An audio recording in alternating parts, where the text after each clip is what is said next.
Hormuz প্রণালীতে একটি জাহাজে হামলা চালিয়েছে মার্কিন যুক্তরাষ্ট্র। দেশটির দাবি, মার্কিন নিষেধাজ্ঞা লঙ্ঘন করে জাহাজটি ওমান সাগর থেকে ইরানের বন্দরগুলোর দিকে যাওয়ার চেষ্টা করছিল। এ কারণে মার্কিন সামরিক বাহিনী জাহাজটিকে লক্ষ্যবস্তু করে। কাতার ভিত্তিক সংবাদ মাধ্যম আল জাজিরার এক প্রতিবেদনে মঙ্গলবার 11 আগস্ট এ তথ্য জানানো হয়েছে।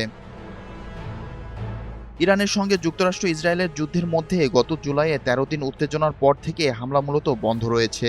এর আগে জুন মাসে যুক্তরাষ্ট্র ও ইরানের মধ্যে একটি সমঝোতা স্মারক স্বাক্ষরিত হলেও পরবর্তীতে সেটি ভেস্তে যায়।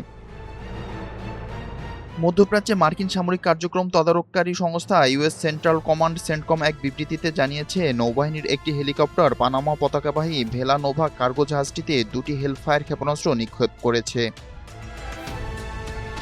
সেন্টকমের বিবৃতিতে বলা হয়েছে, জাহাজটি ওমান সাগর অতিক্রম করে একটি ইরানি বন্দরের দিকে যাওয়ার এবং দেশটির বিরুদ্ধে আরোপিত মার্কিন নিষেধাজ্ঞা লঙ্ঘনের চেষ্টা করছিল। সেন্টকম জানিয়েছে, হামলাটি জাহাজটির ইঞ্জিন রুম লক্ষ্য করে চালানো হয়। এতে জাহাজটি অচল হয়ে পড়ে। মার্কিন সামরিক বাহিনীর দাবি, নাবিকরা তাদের দেওয়া একাধিক সতর্কবার্তা উপেক্ষা করেছিলেন। হামলায় কোনো নাবিক আহত হয়েছে কিনা তা জানানো হয়নি।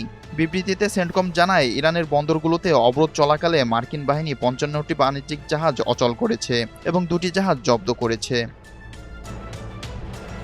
সাম্প্রতিক সংঘাত পুনরায় শুরু হওয়ায় যুক্তরাষ্ট্র ইরানের বন্দরগুলোর উপর নৌ অবরোধ পুনরায় আরোপ করেছে এবং ইরান হরমুজ প্রণালীতে আবারও নিয়ন্ত্রণ প্রতিষ্ঠা করেছে।